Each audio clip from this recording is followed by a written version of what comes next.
Praise the lord, హల్లెలూయా. దేవునికి స్తోత్రం కలుగును గాక. మీ అందరికీ శుభాలు కలుగును గాక. బాగున్నారండి మీరు, మీ పిల్లలు, మీ కుటుంబాలు, మీ రక్త సంబంధాలు, ఇరుగువారు పొరుగువారు ఎల్లప్పుడూ కూడా శాంతి, సమాధాన, ఆనంద, ఆరోగ్యాల చేత దీవించబడి ఆశీర్వదింపబడుదురు గాక ప్రభువైనటువంటి యేసుక్రీస్తు నామములో ఆమేన్. మంచిది ప్రియులారా, గత వారం నుండి ఈ వారం వరకు మనలందరినీ కూడా సజీవ లెక్కల్లో ఉంచుతూ మనకు ఆరోగ్యాన్ని ఇస్తూ ఈ విధంగా మనం కలుసుకొని దేవుని మాటలు చెప్పుకొని మనల్ని బలపరచుకోవడానికి, దేవుని మహింపరచడానికి ఇచ్చినటువంటి గొప్ప ధన్యతను బట్టి సమస్త మహిమ ఘనత ప్రభావములు ఆయనకే కలుగును గాక. ఆమేన్, ఆమేన్, ఆమేన్. చాలా సంతోషం. మీ అందరూ కూడా మంచిగా ఫాలో చేసి మరి మంచి రిజల్ట్ని ఇస్తున్నారు, దేవుడిని మహింపరుస్తున్నారు. అనేక మందికి ఈ పరిచయం చేస్తున్నారు. అందరిని బట్టి దేవుడిని ఎంతగానో నేను మహింపరుస్తున్నాను ప్రియులారా. దేవుడు మిమ్మల్ని అందరినీ కూడా దీవించి ఆశీర్వదించి మంచిగా అభివృద్ధిలోకి నడిపించును గాక యేసు నామములో. అంతేకాదు, ఈ పరిచర్యకి ఎంతమంది అయితే అనేక విధాలుగా సహకరిస్తూ ముందుకు సాగుతున్నారో వారందరూ కూడా ఈ బ్రతుకు దినములన్నీ కూడా కృపాక్షేమములే మీ అందరికీ వచ్చిన గాక. మీ పిల్ల పాపలందరూ కూడా క్షేమకరంగా ఆనందంగా ఆశీర్వదింపడుదురు గాక నజరేయుడైన యేసుక్రీస్తు నామములో. ఆమేన్, ఆమేన్, ఆమేన్. రండి, ఇప్పుడు మనం యేసన్న గారు పాడిన పాట పాడి మహింపరుచుకుందాం దేవుణ్ణి. నీ ప్రేమే నన్ను ఆదరించేను, నీ ప్రేమే నన్ను ఆదరించేను, సమయోచితమైన నీ కృపయే నన్ను కాచి కాపాడెను, నీ కృపయే కాచి కాపాడెను, సమయోచితమైన నీ కృపయే నన్ను కాచి కాపాడెను, నీ కృపయే కాచి కాపాడెను.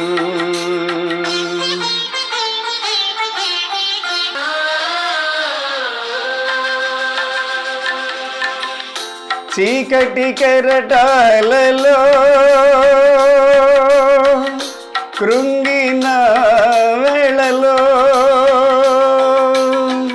ఉదయించెను నీ కృపణ ఎదలో, చెదరిన మనసే నూతనమాయన, ఉదయించెను నీ కృపణ ఎదలో, చెదరిన మనసే నూతనమాయన, మనుగడయే మరు మలుపు తిరిగేనా, మనుగడయే మరు మలుపు తిరిగేనా,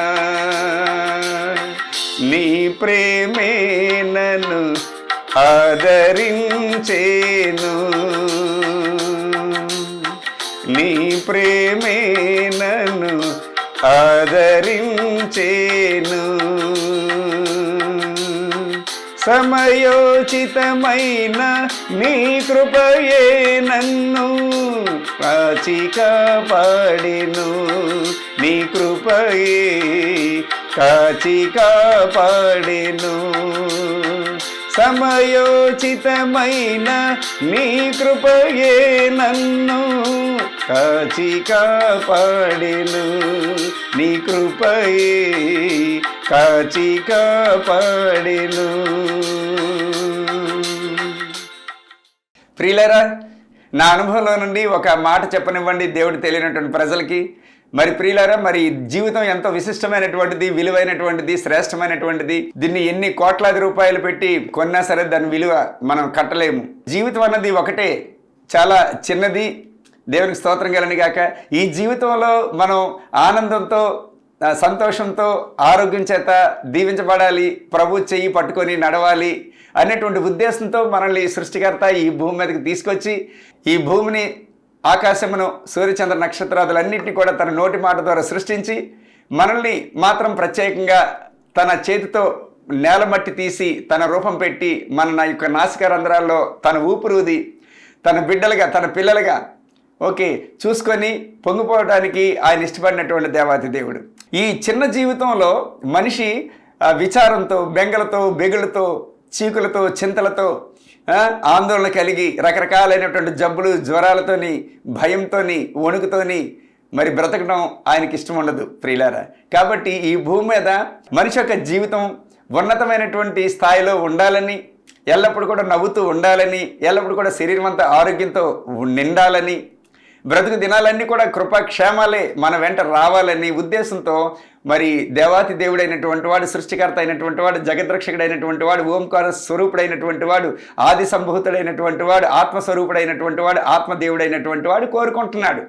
ఇటు విధంగా కోరుకున్నటువంటి వాడు ఎవరు అంటే, ఎవరైతే ప్రాణం పెట్టి, ఎవరైతే చూడండి ఇప్పుడు బిడ్డని ఎవరైతే తల్లి కంటారో ఆ బిడ్డ మీద ఆ తల్లికి ఉన్నటువంటి ఆప్యాయత, మమకారము, ప్రేమ అత్యున్నతమైనటువంటి శ్రేష్టమైనటువంటిది. దాన్ని వర్ణింప శక్యం కానటువంటిది. అందరికీ రాదా ప్రేమ? అందరికీ రాదు. పిన్నికి ఉండొచ్చు, లేదంటే పెద్దమ్మ అవ్వచ్చును, తల్లికి చెల్లి ఉండొచ్చును, లేకపోతే తనకంటే పెద్ద అమ్మ ఉండొచ్చును. కానీ ఆ పిల్లడి మీద కన్నటువంటి తల్లికి ఉన్నటువంటి ప్రేమ ఇంకెవరికి ఉండదు.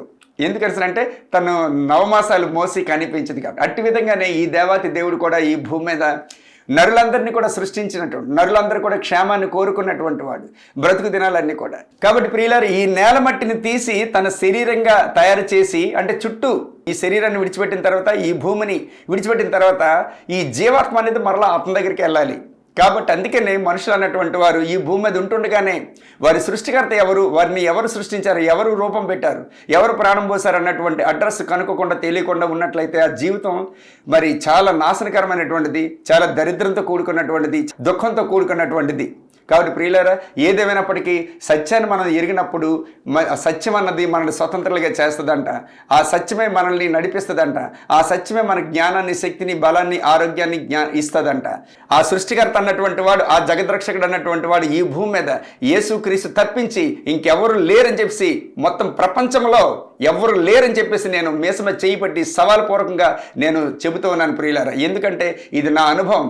ఎందుకంటే అనేకమైనటువంటి వాటిని చూశాను. నా అనుభవంలో అనేకమైనటువంటి, ఎంతో భక్తి చేశాను, అనేకమైనటువంటి వాటిని తిరిగి ఎన్నో మెట్లెక్కి, ఎన్నో కట్లు కట్టుకొని, ఎన్నో బొట్లు పెట్టుకొని, ఎన్నో బట్టలు వేసుకుంటూ, ఎన్నో గుండ్లు కొట్టించుకుంటూ, మొక్కుబళ్ళు చేసుకుంటూ, ఎన్నో తీర్థయాత్రలు చేసుకుంటూ ఎంతో సమయాన్ని హెచ్చించినాడు. కానీ ఎక్కడ దేనిలో కూడా ఫలితం లేకపోయింది. చివరికి అక్కడ నుండి పడిపోయినటువంటి దేవదూతలే ఈ రూపంలో, అంటే దేవతలుగా, దేవుడిగా రూపంలో మనకి కనిపించి మన కష్టాన్ని అంతటిని కూడా ఆర్జించి, మన సమయాన్ని అంతటిని కూడా ఆర్జించి, మన ఆరోగ్యాన్ని ఆర్జించి, చివరికి జీరో లెవెల్కి మనల్ని తీసుకెళ్ళిపోయి మన ఆత్మని నరకంలోకి తీసుకెళ్ళిపోవడానికి వాటి ప్రణాళిక. వాటన్నిటిలోంచి రక్షించడానికైనా ఆ సృష్టికర్త అయినటువంటి తండ్రి అయినటువంటి దేవాతి దేవుడు, సృష్టికర్త అయినటువంటి వాడు శరీరాన్ని ధరించుకొని యేసుప్రభు రూపంలో వచ్చి మన పాప శాపలన్నింటినీ కూడా విమోచించి, విముక్తి కలిగించి, మన నరకం నుండి తప్పించి మోక్షాన్ని చేర్చడానికి అని చెప్పేసి ఆయన ప్రత్యేకంగా ఈ భూమి మీద రావడం జరిగింది. అందుకనే దేవాతి దేవుడు, రక్షకుడు అయినటువంటి వాడు ఆయన కుమారుడిగా వచ్చాడు. ఆయన డ్యూటీ, ఆయన కర్తవ్యాన్ని నిర్వర్తించేసి వెళ్ళిపోయాడు, చనిపోయాడు, తిరిగి లేచాడు. 3వ దినాన ఆదివారం నాడు అందరూ చూస్తుండగా 40 దినాలు జీవించాడు. అనేక అద్భుత ఆశ్చర్యకారులు జరిగించాడు. అందరూ చూస్తుండగా ఆకాశానికి ఆరోహణ అయిపోయాడు. అట్టి విధమైనటువంటి జీవితం కానీ, అట్టి విధమైనటువంటి పరిశుద్ధత కానీ, అట్టి విధమైనటువంటి పవిత్రత కానీ, అట్టి విధమైనటువంటి ఆయనకు కలిగినటువంటి శక్తి కానీ, ఆయన చేసినటువంటి అద్భుత ఆశ్చర్యకారులు కానీ ఈ భూమి మీద ఎవరు కూడా చేయలేదు ఇంతవరకు. అలాంటి చేసినటువంటి రికార్డు ఎక్కడ లేదు. ఏ చరిత్ర కూడా చెప్పట్లేదు, ఏ పురాణ వేద గ్రంథాలు కూడా చెప్పట్లేదు. యేసు ప్రభుకు ఒక్కరికి మాత్రమే ఆ పురాణ వేద గ్రంథాలు అయినా సరే, చరిత్ర అయినా సరే, మనుషుల జీవితాలైనా సరే సుస్పష్టంగా రుజువులు పరుస్తున్నాయి, బయటికి తేటతలం అవుతున్నాయి ప్రియులారా. కాబట్టి ఆయన దేవుడు అనిపించుకున్నాడు. తర్వాత ఆత్మస్వరూపంలో ఇప్పుడు మన మధ్య సంచరిస్తూ ఉన్నాడు. దేవుడు ఆత్మ ఉన్నాడు కనుక ఆయనను ఆరాధించేటువంటి వారు ఆత్మతోనూ సత్యంతోనూ ఆరాధించెదరు అని చెప్పి వాక్యం సెలవిస్తూ ఉంది. కాబట్టి ప్రియులారా, ఏ మనుషుల వైపు చూడకండి, ఏ కులం వైపు చూడకండి, ఏ జాతి వైపు చూడకండి. ఈ జాతి, కులము, మతం ఇవన్నీ కూడా మనుషులు సృష్టించుకున్నటువంటివి. ఇవేవి కూడా మిమ్మల్ని నరకం తప్పించి మోక్షానికి చేర్చలేవు. తర్వాత ఈ భూమి మీద జీవించనన్నాళ్ళు కూడా కష్టపడి సంపాదించినటువంటి 4 పైసలతో, పిల్ల పాపలతో సుఖంగా జీవించనివ్వలేవు. వాటి వల్ల చేత కాదు. దేవునికి స్తోత్రం కలిగిన. కాబట్టి ప్రియులారా, ఆ యొక్క సత్యవంతుడు యేసుప్రభు తప్పించి అడగండి. ఈ భూమి మీద ఎవరైనా సరే నిజమైనటువంటి వాడు, సత్యవంతుడు, నీతిమంతుడు, నిజమైనటువంటి భగవంతుడు, దేవుడు అన్నటువంటి వాడు ఉన్నట్లయితే నాకు కనిపించి, అతని స్వరూపం నాకు చూపించి, అతని మాట నాకు వినిపించి, నా యొక్క మనసుని ఆయన గుప్పెట్లో తీసుకున్నట్లయితే నేను సంతోషిస్తానని చెప్పేసి అడగండి. అడగండి అమ్మాయిని అన్నం పెట్టదని చెప్పేసి అంటారు కదా, అట్టి విధంగా అడగండి. ఖచ్చితంగా మీ జీవితాన్ని చక్కనైనటువంటి మంచి రూట్లో పెట్టుకోండి, ఆనందమయంగా చేసుకోండి, సుఖశాంతులతో వర్ధిల్లండి. ఇక్కడ అయిపోయిన తర్వాత మోక్షానికి సంతోషం తో చేరుకోండి. దేవుడి మాటలనే విత్తనాలు మన హృదయమైన నేల మీద నాటింపచేసి ఆయన నీరు పోసి పాడిగట్టి ఫలింప చేయనుగాక నజరేయుడైన యేసుక్రీస్తు నామములో. ఆమేన్, ఆమేన్, ఆమేన్. మంచిది ప్రియులారా, రండి ఇప్పుడు దేవుని తెలిసినటువంటి ప్రజలకి, మరి బలంగా ఉన్నటువంటి వారు, లేదంటే దేవుడంటే ఆకలితో ఉన్నటువంటి వారు, ఇంకా తెలుసుకోవాలన్నటువంటి ఆతృత కలిగినటువంటి వారికి మరి నా మాటలు చెప్పనివ్వండి. పరిశుద్ధాత్మ దేవుడు నా ద్వారా మీతో మాట్లాడనివ్వండి నజరేయుడైన యేసుక్రీస్తు నామములో. ఆమేన్, ఆమేన్, ఆమేన్. ప్రియులారా, ఈరోజు దేవదూతల గురించి మనం నేర్చుకుందాం. 7 శక్తివంతమైనటువంటి దేవుని యొక్క దేవదూతలు. అవి మనుషులకి దేవునికి మధ్య తిరుగుతూ ఉంటాయి. దేవునికి స్తోత్రం కలుగును గాక. ఎందుకంటే దేవుని యొక్క నామ మహిమార్థమై అవి భూమి మీద పనిచేస్తూ ఉంటాయి, మనుషుల పక్షాన పనిచేస్తూ ఉంటాయి.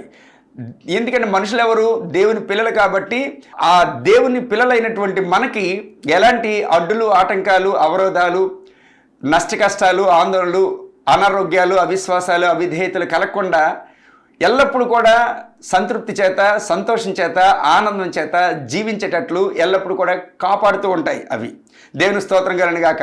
మనం 1:14 హెబ్రీయులకు రాసిన పత్రిక చూసుకున్నట్లయితే, వీరందరూ రక్షణను స్వాస్థ్యము పొందబో వారికి పరిచారము చేయుటకై పంపబడిన సేవకులైన ఆత్మలు కారా. ఒక్క మాటలో చెప్పాలంటే దేవదూతల్ని మనకి సేవకులుగా, సేవ చేయడానికి సేవకులుగా ఆయన మనకు అనుగ్రహించినటువంటి ధన్యత. దేవునికి స్తోత్రం కలుగును గాక. ఎల్లప్పుడూ కూడా వారు మనకి సహకారులుగా ఉంటారు. ఉదాహరణకి మత్తయి సువార్త 3:11 వాక్యం తీసుకున్నట్లయితే, యేసు ప్రభు వారు బాప్తిజం తీసుకున్నాక 40 దినాలు అరణ్యంలో అపవాది చేత శోధింపబడిన తరువాత ఆయన అలిసిపోయి ఉంటారు. దేవదూతలు ఆయనకు పరిచర్య చేసిరి అని చెప్పి దేవుని స్తోత్రం కలుగును గాక. యేసు ప్రభుకి ఎలాగైతే దేవదూతలు పరిచర్య చేయడానికి ఈ భూమి మీదకి వచ్చాయో, అట్టి విధంగానే యేసు ప్రభు స్థానంలో ఉన్నటువంటి మనకి కూడా అట్టి విధమైనటువంటి పరిచర్య చేయడానికి అవి సిద్ధంగా ఉన్నాయి. అందుకని మనం పనులు అప్పచెప్తూ ఉండాలి. దేవదూతలారా వెళ్ళి ఆ పని చక్కబెట్టండి, దేవదూతలారా రండి నాకు ఈ సహాయం చేయండి, దేవదూతలారా ఈ గృహానికి మీరు కాపుదలు ఉండండి, దేవదూతలారా ఇదిగో అక్కడ ఆ విధంగా పరిస్థితి అలాగుంది, ఆ పరిస్థితిని మీరు చక్కదిద్దండి, వెళ్ళండి అని చెప్పేసి మనం ఆర్డర్ చేయాలి యేసు నామములో. ఇవన్నీ కూడా యేసు నామములోనే.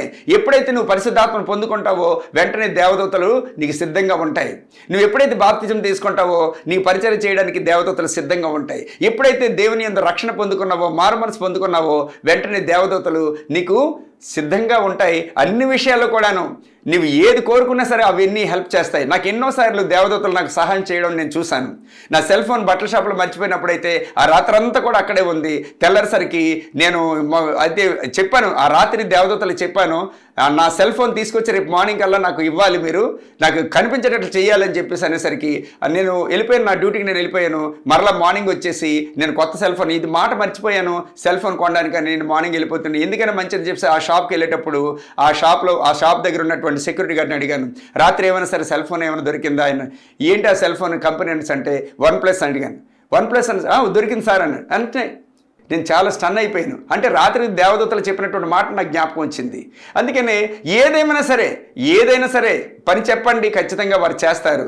మీరు పని చెప్పకపోతే వాళ్ళు ఏం చేయలేరు. పాపం అలాగా ఖాళీగానే ఉంటారనమాట. మన ఇంట్లో మనం సర్వెంట్స్ని ఎలాగైతే మనం పెట్టుకుంటామో అట్టి విధంగానే దేవదూతల్ని మనకి దేవుడు ప్రొవైడ్ చేశాడు, ఆ సౌకర్యాలు మనకి ఇచ్చాడు. మనం ఏంటంటే ఊరికనే విచారం పడిపోతాం, బెంగ పడిపోతాం, బెగిలి పడిపోతాం. అయ్యో అది ఎలాగొస్తుంది, ఇది ఎలాగొస్తుంది, అది ఎలాగవుతుంది అని చెప్పేసి. మీరు చూడండి, ఇప్పుడు మన యేసన్న గారు ఆ యొక్క గుడారాల పండుగలోని ఎన్ని వేల మంది వస్తారు, అన్ని వేల మందికి కూడాను దేవదూత, అదంతా ఏంటండి అది దేవదూతల పరిచర్య అది. అట్టి విధంగానే మరి దేవదాసాయి గారి తాలూకా మరి ఆ యొక్క పండుగలు ఉన్నాయి కదా, మరి అనేక రకాలుగా కొన్ని వేల లక్షలాది మందికి మరి చేస్తూ ఉంటాయి. విచిత్రమైనటువంటిది అసలు, అది మన మనసుకి అందదు. దేవుడు చేసిన కార్యాలు చెవులకు వినబడవు, కంటికి కనబడవు, హృదయాన్ని కూడా గోచరం కావలసి అంటే దేవదూతల యొక్క సహాయ సహకారాల వల్ల అవన్నీ కూడా క్లియర్ అయిపోతాయి. ఓకే, తర్వాత 34:7 కీర్తన గ్రంథం చూసుకున్నట్లయితే, ఆయన యందు భయభక్తులు గల వారి చుట్టూ దేవుని యొక్క దూత కావలి ఉండును అని చెప్పి. హల్లెలూయా. ఈ రోజున 7 శక్తివంతమైనటువంటి దేవుని యొక్క దేవదూతల గురించి మనం మాట్లాడుకోవాలి. ఓకే, దేవుని స్తోత్రం. ఒకటోది ఏంటంటే రఫాయేలు అంటే స్వస్థపరుస్తుంది అనమాట. అది అద్భుతాలు చేయడం, ఆశ్చర్యకార్యాలు జరిగించడం, సూచక్రియలు జరిగించడం, ఈ దేవదూత యొక్క పని అనమాట. ఎంతటిదైనా సరే, అది ఎలాంటి శరీర అనారోగ్యమైనా సరే అది హీలింగ్ ఇస్తుంది అనమాట, వెంటనే స్వస్థతని ఇస్తుంది అనమాట. ఆ ఇరుకుపోయినటువంటి ఎముక అది అతికేస్తుంది అనమాట. ఏదైనా సరే, ఆ చర్మం లేదంటే లోపల ఉన్నటువంటి ఆ గులగ రాళ్ళు బయటికి రప్పిస్తుంది, లేకపోతే వెన్నెముక ఏదైనా సరే అది చేయడానికి సామర్థ్యం కలిగినటువంటిది రఫాయేలు. దేవుని స్తోత్రం. ఒకటో దేవదూత. మనుషులు ఏదైతే ప్రార్థన చేస్తారో వెంటనే అది హీలింగ్ ఇస్తుంటుంది. వీళ్ళు మనుషులు ఉపయోగించుకోకపోతే అది అలాగే ఉంటుంది అనమాట దేవదూత. Okay, right. రెండోది సేరియల్స్ అంటే మంచి చెడులను అన్నిటిని కూడాను మనుషులు చేస్తున్నటువంటి మంచి కార్యాలు, చెడు కార్యాలు, కళ్ళతో చూస్తున్నటువంటివి, అలాగే చేతులతో చేస్తున్నటువంటి క్రియలను బట్టి, అలాగే వింటున్నటువంటి లేదంటే ఆలోచనలు బట్టి, లేదంటే రకరకాలైనటువంటి ఇవన్నీ కూడాను వాటన్నిటిని కూడా దేవుడి దగ్గరికి తీసుకెళ్తుంటాయి. దేవుని పిల్లలు వారు చేస్తున్నటువంటి ప్రతి కార్యాన్ని కూడాను దేవుడి దగ్గరికి మోసుకెళ్తూ ఉంటుంది అనమాట. ఇది సేరియల్ అన్నటువంటి దేవదూత యొక్క కర్తవ్యం ఏమంటే దేవునికి మనిషికి మధ్యవర్తిగా ఉంటూ ఈ మనుషులు చేస్తున్నటువంటి ప్రతి క్రియను క్లియర్గా తీసుకెళ్ళి అక్కడ మోస్తుంది అనమాట. అది మంచి అయినా సరే చెడైనా సరే. మనకి 2 కొరింథీయులకు రాసిన 2వ పత్రిక 5వ అధ్యాయం 10వ వాక్యం ఉంటుంది కదా, శరీరంతో చేసినటువంటి ప్రతి క్రియకు కూడా మరి పొద్దున మనం సమాధానం చెప్పుకోవాల్సిన పరిస్థితి ఉంది కదా, ఆ వాటికి ఇది బదులుగా పనిచేస్తూ ఉంటుంది అనమాట. ఎప్పటికప్పటికే నువ్వు స్తుతించిన, గణపరిచిన, మహింపరిచిన, దేవుడికి అవమానం తీసుకొచ్చినా, ఏం తీసుకొచ్చినా సరే మొత్తం అంతా కూడా క్లియర్గా అవన్నీ కూడా క్లియర్ చేస్తూ ఉంటుంది అనమాట. అక్కడికి వెళ్ళిపోతూ ఉంటాయి వార్తలు, అక్కడ మోసిస్తూ ఉంటుంది పైకి. అది ఈ యొక్క సేరియల్ అన్నటువంటి దేవదూత యొక్క కర్తవ్యం. ఇది. మూడో దానికి రండి. యూరియల్, తెలివిని, జ్ఞానాన్ని, శక్తిని ఇస్తున్నటువంటిది. ఈ యొక్క యూరియల్ అన్నటువంటి దేవదూత యొక్క కర్తవ్యం ఏంటంటే మనిషికి ఆలోచన విధానాన్ని లేదంటే ప్రజ్ఞా పాఠవాలు నేర్పిస్తుంటుంది, అప్పటికప్పటికే సమయస్ఫూర్తిని అందిస్తున్నటువంటిది. చూడండి, యోసేపు విషయం తీసుకున్నట్లయితే యోసేపుని తిన్నగా తీసుకెళ్లి ప్రధానమంత్రిగా చేయగలిగినటువంటి ప్రజ్ఞ, జ్ఞానము, శక్తిని ఇచ్చింది ఆ రోజున ఈ యొక్క యూరియల్ అనేటువంటి దేవదూతే. అందుకని మర్మాలన్నింటినీ కూడా బయటపరుస్తుంది అనమాట. తెలివికి, జ్ఞానానికి మూలంగా పనిచేస్తున్నటువంటిది యూరియల్ అన్నటువంటిది ఇది.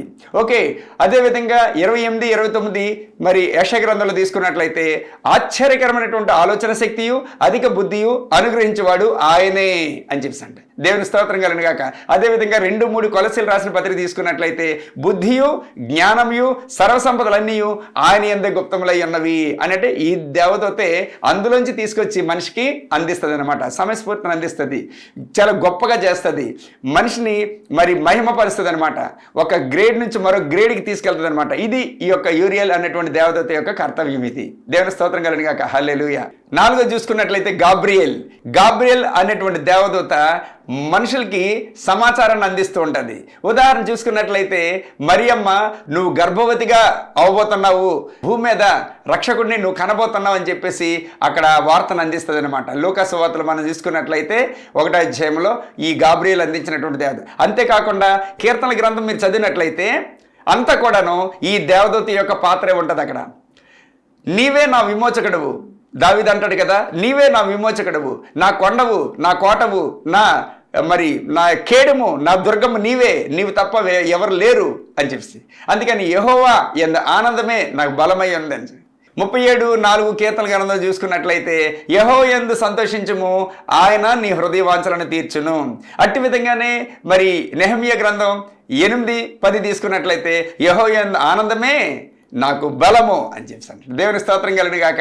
నన్ను బలపరచువాని యందే నేను బలమైనటువంటి కార్యములను జరిగించదను అని చెప్పేసి అంటాడు కదా 4:13 ఫిలిప్పీయులకు రాసిన పత్రిక. అట్టి విధంగానే దేవాతి దేవునికి ప్రజలకి మధ్యవర్తిగా మెసెంజర్గా పనిచేసేది ఈ గాబ్రియల్ దేవదూత. హల్లెలూయా. 5వ చూసుకున్నట్లయితే ఈ రామియల్ దూత ఏం చేస్తుంది అంటే మన మీద వచ్చినటువంటి ప్రతి కాడి అంటే శాపాల ద్వారా, ప్రతి మరి పాపాల ద్వారా, దేనికి రకరకాలైనటువంటి దేవుడు ముందుకుండానే మనుషులందరి యొక్క శాపాలు, పాపాలు అన్నిటిని కూడా ఆయన నెత్తిన వేసుకున్నాడు కాబట్టి, ఆయన శరీరం మీద వేసుకున్నాడు కాబట్టి ఇంకేమీ లేవు. అట్టి విధమైనటువంటి వాక్యాలని మనుషులకి అందించి బలపరిచి తమ హృదయాల్ని స్థిరపరిచినటువంటి పరిస్థితి ఇది. ఈ యొక్క రామియల్ అన్నటువంటి దేవదూత ఎల్లప్పుడూ కూడా ఆయన మీద ఎలాంటి కీడు లేకుండా ఎప్పటికప్పటికి ఆయన హృదయాన్ని బలపరిచి స్థిరపరిచి ముందుకు సాగిస్తూ ఉంటుంది అంటే మనసును బలపరుస్తూ ఉంటుంది, హృదయాన్ని బలపరుస్తూ ఉంటుంది. ఓకే, ఎల్లప్పుడూ కూడా ఆయన యొక్క కాపుదల ఇస్తూనే ఉంటాడనమాట. ఇది రామియల్ చేసినటువంటి దేవదూత కర్తవ్యం. 6వది చూసుకున్నట్లయితే మిఖాయేల్ అని తెలుగులో మిఖాయేల్. ఈ మైఖేల్ అనేటువంటి దేవదూత బలమైనటువంటి వాడు, ఇతడు సైన్యాధిపతి, దేవదూతలందరికంటే బలమైనటువంటి వాడు అనమాట. అందుకని మనుషుల పక్షాన యుద్ధం చేసి గొప్ప విజయాన్ని ఇస్తూ ఉంటాడు. దేవుని స్తోత్రం కలుగును గాక. హల్లెలూయా. ఎలాంటి పర్వతం లాంటి వచ్చినప్పుడు కూడాను, ఒక పరిస్థితి వచ్చినప్పుడు కూడాను మనుషుల పక్షాన ఉంటూ గొప్ప విజయాన్ని ఇస్తాడనమాట యుద్ధం చేసి. ఇతనే ఇది మనుషుల కంటికి ఏంటంటే ఆశ్చర్యకరంగా ఇది ఎలా జరిగింది ఎలా సాధ్యం అంటే ఈ దేవదూత సహాయం చేయబట్టే మనుషులకి విజయం వచ్చిందనమాట. అతని పేరే మిఖాయేల్. హల్లెలూయా. రైట్. 7వ దేవదూత ఎవరైనా అంటే రగుయేల్. ఈ రగుయేల్ అన్నటువంటి దేవదూత ఏం చేస్తుందంటే మనుషులకి న్యాయము అన్యాయము, ఎక్కడ అక్రమాలు జరుగుతుంటాయో, ఎక్కడ మరి రకరకాలైనటువంటి విధ్వంసాలు జరుగుతుంటాయో మనుషుల పక్షాన, దేవుని పిల్లల పక్షాన తీర్పు ఇచ్చి మనుషుల యొక్క హృదయాలకి నెమ్మదిని కలిగిస్తాయి. ఒక విధంగా చెప్పాలంటే కోర్టును మనం తీసుకున్నప్పుడు కోర్టులోని న్యాయమూర్తి అక్కడ కూర్చుంటాడు కదా, లాయర్ ఇక్కడ వాదిస్తుంటాడు. ఈ 2 పాత్రలు కూడాను ఈ యొక్క రగుయేల్ అన్నటువంటి దేవదూత చేసి ఆ కర్తవ్యాన్ని నిర్వర్తించి మనుషులకి సమాధానాన్ని స్థిరపరుస్తుంటుంది అనమాట. అది వీటి యొక్క కర్తవ్యం. ఈ 7 దేవదూతలను కూడాను దేవుని పిల్లలైనటువంటి వారు వాడుకున్నట్లయితే చాలా చక్కనైనటువంటి శ్రేష్టమైనటువంటి జీవితం ముందుకు సాగిపోవచ్చు. అందుకనే చాలామంది ఇప్పుడు స్కాలర్స్ ఉన్నారు, బైబిల్ కాలేజెస్ ఉన్నాయి, ఇవన్నీ కూడా ఉన్నాయి. కానీ అన్నీ కూడా ఈ అక్షరాలు నేర్పుతాయి. కానీ ఇలాంటి దేవదూతలు లేదంటే ఎమోషనల్గా, లేదంటే పరిశుద్ధాత్మ దేవుని యొక్క పరిచర్య, పరిశుద్ధాత్మ దేవుని యొక్క క్రియ, పరిశుద్ధాత్మ దేవుని యొక్క ప్రభావం, ఇదంతా ఎందుకంటే పరిశుద్ధాత్మ దేవుడు మన మీద ఉన్నాడు, మనలో ఉన్నాడు అని ఎప్పుడైతే నువ్వు గమనించుకుంటావో దేవదూతలు ఇప్పుడే వర్క్ చేయడం మొదలు పెడతాయి అనమాట. వాటికి నువ్వు ఆజ్ఞాపించాలి. ఇదంతా కూడా జ్ఞానంతో కూడుకున్నటువంటిది, ఇదంతా కూడా ఆత్మీయ జ్ఞానం. ఈ జ్ఞానం ఎవరిస్తారంటే ఫస్ట్ వచ్చేది ఎక్కడి నుంచి వస్తుంది అంటే హోలీ స్పిరిట్ నుంచి వస్తుంది. హోలీ స్పిరిట్ తాలూకా సహాయము సహకారం లేకుండా మనం ఏ పని కూడా మనం చేయలేం. కాబట్టి హోలీ స్పిరిట్ అన్నటువంటి వాడు ఎక్కడున్నాడు అంటే మనలోనే ఉన్నాడు. కాబట్టి ఎప్పుడైతే మనలో ఉన్నాడో అన్నింటినీ కూడా జ్ఞాపకం చేస్తాడు. ఇదిగో మీకు సేవకులు అనేటువంటి దేవదూతలు ఇచ్చారు, మీరు వాడుకోండి, ఆజ్ఞ ఇవ్వండి, ఒక్కొక్కరు ఒక్కొక్క పని ఈ విధంగా చేస్తారు, ఈ సహాయ సహకారాలు మీకు అందిస్తారు, అన్నింటినీ కూడా సమాధానపరిచి మిమ్మల్ని దీవిస్తారని చెప్పేసి ఈ విధంగా దేవుని నామానికి మహిమార్థమైనటువంటి గొప్ప సేవకులు మీకు ఇచ్చాడు, దేవదూతలు మీకు ఇచ్చాడని చెప్పేసి ఆయనే హితబోధ చేస్తున్నప్పుడు మనం వినాలి, కనిపెట్టాలి. కానీ మన వాళ్ళు ఏం చేస్తారు అంటే ప్రార్థనలు చేసేస్తారు టకమని, వాళ్ళ బాధ కానీ మరి మిగతా పక్కోడి బాధ వినరు. మనం ఎప్పుడు కూడా ప్రార్థన చేసేటప్పుడు మన సోదరిని మనం వినిపించుకెళ్ళిపోతాం. కానీ మరి అట్నుండి వచ్చినటువంటి మరి దేవునికి మనం చోటు ఇవ్వలేనటువంటి పరిస్థితి. ఇంకెప్పుడు మనం వింటాం ఇంకా దేవుని స్వరం? ఎప్పుడు మనం ఆన్సర్ చేస్తాం? ఎప్పుడు మనం బలవంతులుగా ఉంటాం? ఎప్పుడు శాంతి సమాధానాన్ని మనం పొందుకుంటాం? చెప్పండి. దేవుని స్తోత్రం కలుగును గాక. ఈ మాటలనే విత్తనాలు మీ హృదయమైన నేల మీద నాటింపచేసి ఆయన నీరు పోసి పాడిగట్టి ఫలింపు చేయను గాక నాదుని యేసుక్రీస్తు నామములో. Amen, amen, amen. రండి ప్రియులారా, ఇప్పుడు ఒక సాక్ష్యాన్ని మనం విందాం. మధురవాడ, వైజాగ్ దగ్గర ఉన్నటువంటి మధురవాడ ప్రాంతంలో ఉన్నటువంటి వారు థామస్ గారు. ఆయన సాక్ష్యాన్ని ఆయన మాటలోనే విందాం. ఆయన సంతోషానికి ఆనందానికి అవధులేవు. దేవుని స్తోత్రం కలుగును గాక. ఆమెన్. థామస్, విశాఖపట్నం మధురవాడ నుంచి ఈ సాక్ష్యం నేను మీతో పంచుకుంటున్నాను. మొదటిగా ఏంటంటే నాకు గత వారంలో చాలా సీరియస్ అయిపోయింది. ఏంటి అని నేను చాలా గాబరపడ్డాను. నేను మా మనసులోన కడుపంతా టైట్ అయిపోయి ఊపిరి తీసుకోలేని విధంగా నేను ఉన్నాను. ఆ టైంలో నాకు ఏం తోచలేదు. అప్పుడు సడన్గా నాకు పాస్టర్ గారు జ్ఞాపకం వచ్చారు. అది ఫోన్లో నేను సెర్చ్ చేసి తీసుకొని ఫోన్ చేశాను. ఆ ఫోన్ చేయడమే పాస్టర్ గారు ఇంకా నేను సమస్య సగం కూడా చెప్పలేదు, అది దురాత్మ ప్రభావం అని చెప్పి ప్రేయర్ చేశారు. వెంటనే నాకు ఇన్స్టెంట్గా విడుదల వచ్చింది. ఈ రోజుకి నేను చాలా బాగున్నాను. ఇదిగో పాస్టర్ గారు మా ఇంటికి వచ్చారు, ప్రేయర్ చేశారు, సాక్ష్యం పంచుకుంటున్నాను. అలాగే మా నాన్నగారు కూడా గత వారంలోనే వెళ్ళినప్పుడు ఆయన కూడా అస్సలు బాగాలేదు. డాక్టర్స్ ఏం చెప్పారంటే ఈ లివర్లో కొంచెం ఇది అయింది, బాగాలేదు, ఇది లేదు, అది లేదు. దాంతో ఆయన డిప్రెషన్లోకి వెళ్ళిపోయిన వెంటనే నేను ఒకటే అన్నాను, మనం దేవుని మీద భారం పడదాం, బ్రదర్ ప్రేయర్ రిక్వెస్ట్ అడుగుదాము, అడిగి చేయించుకుందాం, దేవుడే సాయం చేస్తాడని. అదేవిధంగా ఈరోజు మొన్న ఈవినింగ్ ఫోన్ చేయిస్తే ప్రేయర్ చేశారు, చాలా రిలీఫ్ వచ్చింది. ఈరోజు కంప్లీట్ రిలీఫ్, ఆయన ముఖంలోనే మార్పు వచ్చింది మొత్తం. ఈవెన్ అమ్మ కూడా బీపీతో చాలా సఫర్ అవుతుండే, కానీ ఈరోజు చాలా బాగున్నారు ఆరోగ్యంగాను. ఏదైనా దేవుని మహిమార్థంగా ఇది ఏది జరిగిందో మా జీవితాల్లో అది మేము మీతో పంచుకుంటున్నాం. మీ అందరికీ ఈ సాక్ష్యాన్ని అంగీకరించి దేవుడు ఆశీర్వదించాలని వేడుకుంటున్నాను. రండి, కళ్ళు మూసుకోండి, ప్రార్థన చేద్దాం. మహిమ ఘనత ప్రభావం పొందుకున్నటువంటి మా తండ్రి, మా విమోచకుడ, మా ప్రియుడా, మా రక్షకుడా, మా దేవాతి దేవుడా, ఇంత ప్రేమ, ఇంత జాలి, ఇంత కరుణ, ఇంత మమకారం, ఇంత ఆప్యాయత ఎక్కడా చూడలేదు ప్రభు. ఎవరి దగ్గర మేము పొందుకోలేము, అది మా వల్ల కాదు ప్రభువ. ఎవరు మాకు ఇవ్వలేరు ఇంత స్థాయిలో. తండ్రి, ఈ భూమికి ఆకాశం ఎంత ఎత్తుగా ఉన్నదో అంత కృపతో, అంత ప్రేమతో, అంత జాలి కరుణతో మా ఎడల మీరు చూపుతున్నటువంటి ఈ యొక్క స్థితిని బట్టి మేము ఏమి ఇచ్చినా రుణం తీర్చుకోలేము మా ప్రభువ. నువ్వు చేసిన మేలు ఉపకారాలు మా కుటుంబం పట్ల, మా వ్యక్తిగతంగా, శారీరకంగా, మానసికంగా, ఆత్మికంగా, ఆర్థికంగా మిమ్మల్ని నమ్మినటువంటి వారికి నాయన ఏ మేలు కొదువై ఉండదని నువ్వు సెలవిచ్చావు. మిమ్మల్ని ఆశ్రయించినటువంటి వారికి సింహం పిల్లలైనా సరే ఆకలిగా ఉంటాయేమో కానీ తండ్రి, మీ పిల్లలకు మాత్రం ఏ కొదువు ఉండదు నాయన. నిజమే ప్రభువా, నిజమే నా తండ్రి. ఏమని వర్ణించినా అవి వర్ణించ శక్యం కానటువంటివి ప్రభువా. మీకు వందనాలు. ఓ దురాత్మ చీకటి అంధకార శక్తులారా, ఓ ప్రేతాత్మ శక్తులారా, ఓ చీకటి శక్తులారా, ఓ రకరకాలైన చిల్లంగి చేతబడి శక్తులారా, బాణమతి శక్తులారా, మనుషుల్ని మానసికంగా, శారీరకంగా, ఆత్మికంగా, ఆర్థికంగా గొంజాయిస్తూ రకరకాలుగా నలిపేస్తున్నటువంటి శక్తులారా, బొమ్మని ఆజ్ఞాపిస్తారని చేస్తున్నాములు తండ్రి. వారు పట్టుకున్నటువంటి ఆ జల తైలమును తండ్రి ఇప్పుడే పరిశుద్ధుడైనటువంటి యేసుక్రీస్తు రక్తంతో నిండిపోవును గాక, యేసుక్రీస్తు యొక్క పునరుత్థాన బలం చేత నిండిపోవును గాక, శక్తి చేత నిండిపోవును గాక. వారు ఎక్కడ అప్లై చేసినప్పటికీ, ఎక్కడ సేవించినప్పటికీ, ఎక్కడ చేసినప్పటికీ నా తండ్రి ప్రభా యేసు నామములో గొప్ప విజయం అనుగ్రహింపబడును గాక, గొప్ప విజయం అనుగ్రహింపబడును గాక, గొప్ప ప్రణాళిక, గొప్ప కార్యం జరుగును గాక యేసునామములో. బిడ్డలు లేనటువంటి వారి బిడ్డలకు అనుగ్రహింపబడును గాక, ఉద్యోగాలు లేనటువంటి వారికి ఉద్యోగాలు, మ్యారేజ్ కావాలనేటువంటి వారి వివాహాలు జరుగును గాక యేసునామములో. అనారోగ్యంతో ఉన్నటువంటి వారు ఆరోగ్యవంతులుగా చేయి, అప్పుల ఊపులో కూరుకుపోయినటువంటి పైకి లేవనెత్తబడుదురు గాక యేసునామములో. వారి గృహాల అద్భుతాలు, ఆశ్చర్యకారాలు జరుగును గాక, మనోనేతలు సంపూర్ణంగా తెరవబడును గాక. ఓ తండ్రి, అపవాది చేత పీడింపడుతున్న ప్రతి ఒక్కరు కూడా యేసునామములో విడుదల పొందుకొందరు గాక. మీరు పొందింపు చేసినందుకు లెక్కమించిన స్తోత్రాలు చెల్లించుకుంటున్నా తండ్రి ప్రభా. నీ కుమారుని సంధించి నా తండ్రి చంద్రపాల్ గారిని దర్శించినందుకు స్తోత్రాలు చెల్లిస్తున్న ప్రభువా. చంద్రపాల్ గారిని మీరు వాడుకుంటున్నందుకు లెక్కమించిన స్తోత్రాలు చెల్లిస్తున్న ప్రభువా. తండ్రి ప్రభు, వారి కుటుంబాన్ని, వారి రక్త సంబంధులు, వారి ఇరుగు, వారి పొరుగు వారు అందరూ కూడా కుమారుని బట్టి దీవించబడుదురు గాక, ఆశీర్వదింపబడుదురు గాక.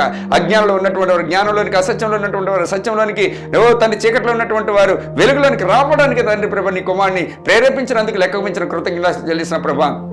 ఆ కుమారుడు ఇప్పినటువంటి గుప్పెళ్ళు తండ్రి ఈ యహమందును పరమందును కూడా 30 దింతలు 60 దింతలు 60 దింతలు 100 దింతలుగా ఆశీర్వదింపడుదురు గాక నజరేయుడైన యేసుక్రీస్తు నామములో. శారీరకంగా, ఆత్మికంగా, ఆర్థికంగా, మానసికంగా అభివృద్ధి పొందుకొందరు గాక నజరేయుడైన యేసుక్రీస్తు నామములో తండ్రి. అట్టి విధంగా ఎంతమంది అయితే ఈ పరిచర్యకి గుప్పెళ్ళు ఇప్పారో, ఎంతమంది అయితే ప్రోత్సాహంగా ఉన్నారో వారందరూ కూడా యేసు నామములో ప్రేమించబడుదురు గాక, వృద్ధి పొందుకొందరు గాక, దీవించబడుదురు గాక, ఆశీర్వదింపడుదురు గాక.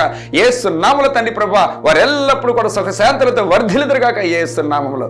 మహిమ పొందుకోండి రాజా. మరొకసారి నీ ప్రజలందరినీ కూడా నీ చేతులకు అప్పచెప్పుకుంటూ తండ్రి, ఎంతమంది అయితే నిన్ను కావాలని దాహంతో ఉన్నారో వారందరికీ నా తండ్రి ప్రభువా మీరు దీవెనలు అనుగ్రహించి మహిమ పొందుకోమని యేసయ్య పుణ్యనామాన్ని బట్టి స్తుతిస్తూ వినయపూర్వకంగా అడిగి వేడుకొని పొందుకొని ఉన్నాం తండ్రి. Amen, amen, amen. తండ్రి కుమార పరిశుద్ధాంతర్యాగ దీవెనలు మనకి, మన పిల్లలకు, మన కుటుంబాలకు ఎల్లప్పుడూ కూడా శాంతి, సమాధాన, ఆనంద, ఆరోగ్యాల చేత నింపి నడిపించి తోడుగా ఉంటూ గొప్ప అద్భుత ఆశ్చర్యకారులు జరిగించుకుంటూ ఆయన నామానికి మహిమ, ఘనత, ప్రభావాలు పొందుకొను గాక. Amen, amen, amen. Praise the lord. దేవునికి స్తోత్రం కలుగును గాక. ఆమేన్. మీ అందరికీ దీవెనలు కలుగును గాక. Thank you very much.